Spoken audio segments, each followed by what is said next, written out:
All right, so as you can tell by that story, I've worked for Digicel for 11 years, probably 12 in a little bit.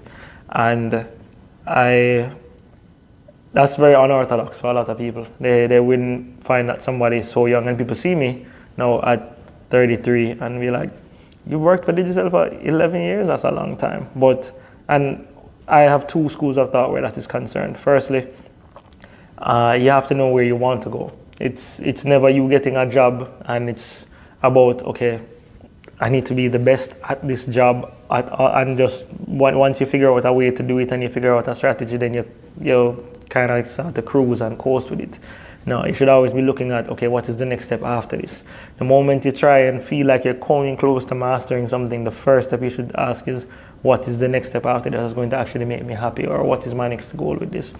And when you determine what the next goal is, you kind of set a mental plan, or if you want to write it down on paper, because writing it down and putting it out there is always the best thing. But who do you need to talk to? Who do you need to get close to? Who do you need to have a conversation with?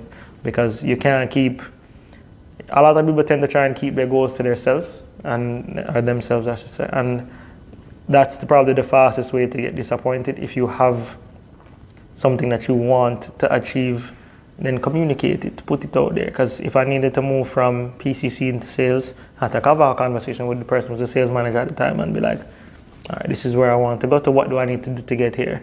Take the advice. Don't just sit there and nod. Actually act on what they're suggesting. There will be roadblocks. I mean, to be honest, the first time I applied for sales, I didn't get through because there was somebody else that they determined was better suited at the time. And you can be demotivated by that. If it was easy, then sometimes it is not worth it, or anybody would do it. So just put yourself out there and look for what it is that you want, and then push forward and go for that. The flip side of that coin is, professionally, when you work somewhere for so long, they try and kind of diminish your value, or they try and put like a sticker of value on what they think you are worth based on what they've been paying you for so long. And that's probably the benefit of moving on to somewhere else or trying another environment or another skill set. That is like a fresh approach as to what people value you at and what your skill set is valued at. And one thing that changes over time is how valuable your skills are. People that were doing certain things in 2010, they're just obsolete now.